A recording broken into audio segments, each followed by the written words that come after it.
2 Johannes 1 vers 1 tot 6. Van die oudste aan die uitverkore vrou en aan haar kinders. Ek het julle waarlik lief, en nie ek alleen nie, maar ook almal wat die waarheid ken, omdat die waarheid in ons bly en ewig by ons sal wees.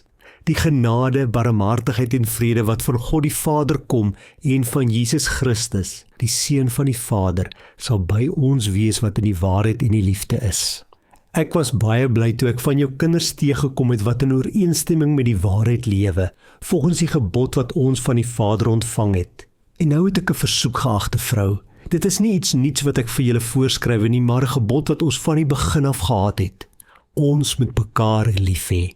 En liefde beteken dat ons volgens die gebooie van God lewe. Soos julle van die begin af gehoor het, is dit sy gebod dat julle in die liefde moet lewe. Johannes skryf van die uitverkore vrou en aan haar kinders. En nou is die vraag natuurlik, wie is die uitverkore vrou en wie is haar kinders? Dit was heel waarskynlik 'n gemeente in Klein-Asië. Die uitverkore vrou verwys, dis 'n beeldspraak vir 'n gemeente, en die kinders natuurlik ander gemeentes wat as gevolg van daardie gemeente se werk tot stand gekom het. En Johannes sê vir hulle heel eerste, hy groet hulle en sê vir hulle, die genade, barmhartigheid en vrede van God die Vader en Jesus Christus sal by julle wees, julle wat in die waarheid en in liefde is. Hy sê, ek was so bly toe ek van julle lidmate, van julle kinders teëgekom het, wat in ooreenstemming met die waarheid lewe. Dit was so lekker gewees vir my, om mense te ontmoet, medegelowiges teë te kom, wat as gevolg van julle arbeid die Here Jesus leer ken het. En dan in die laaste 2 verse kom hy met 'n versoek na die gemeente toe. Hy sê, ek wil hê julle moet mekaar lief hê. Dis nie 'n nuwe gebod wat ek vir julle voorskryf nie, dis iets wat julle van die begin af gehad het. God wil hê, ons as gelowiges, ons as sy kinders, moet mekaar lief hê. Ons moet in die liefde lewe. Dit was sy gebod van die begin af.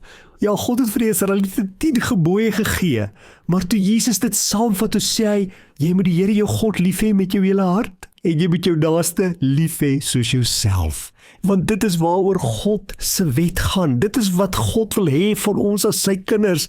Ons moet lief hê. Ons moet lief hê soos wat hy lief het. Ons moet lief hê omdat God die bron van liefde is. Kom ons vra vir die Here vandag. Here, help my om lief te hê.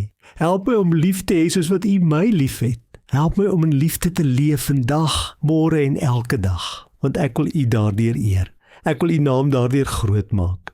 Dankie Here, dat U wat die bron van liefde is, vir my kom wys het wat liefde beteken, toe U mens geword het, toe U gelei het, toe U gesterf het, toe U lewe afgelê het vir my.